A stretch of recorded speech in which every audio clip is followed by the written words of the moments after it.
You're now watching Showbiz Now, your daily showbiz update.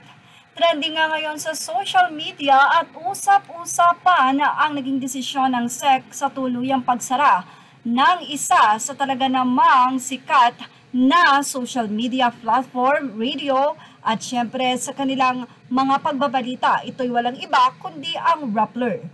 Yes, ipapasara o pinasara na nga ng SEC ang Rappler. Kaya naman ang CEO ng nasabing kumpanya ay may naging pahayag at panawagan sa ating President-elect Bongbong Marcos. Narito ang naging pahayag ni Maria Ressa ng Rappler, June 29, 2022. Rappler under Marcos admin, we're not your enemies. I hope for the best. We can only hope for the best, and given the track record of the campaign, given the track record of 36 years, I think the burden of proof is actually on the incoming administration.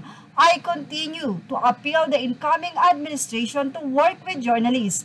We're here to help you give a better future for the Philippines. We're not your enemies.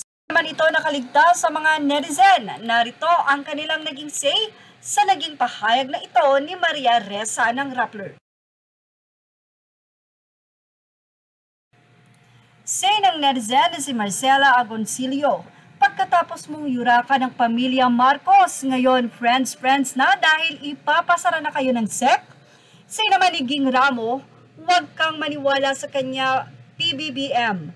Pinapasakay ka lang yan. Ang ahas, magpalit man ng kulay, ahas pa rin yan. Pagkatapos siraan ang buong pamilya mo ng 3 dekada, ngayon sinasabi niyang hindi mo sila kalaban, kwento mo sa pagong Maria Ressa. Utuin mo ang kaya mong utuin. Huwag ang taong bayan at si BBM. Tapos na ang maliligayang araw ninyo. Mga mapanirang media, alis ka na lang ng Pilipinas. Doon ka sa ibang bansa, manirahan. Huwag dito, or sa ibang bansa ka manira. Huwag dito sa bansa natin. Tsupe, layas. Naman ni Mila Corsiega Celis.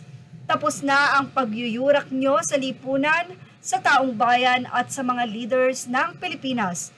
Binigyan mo ng kahihiyan ng Pilipinas. Sarili mo na lang ang hindi mo binago. Love God above all and love our country as Filipinos.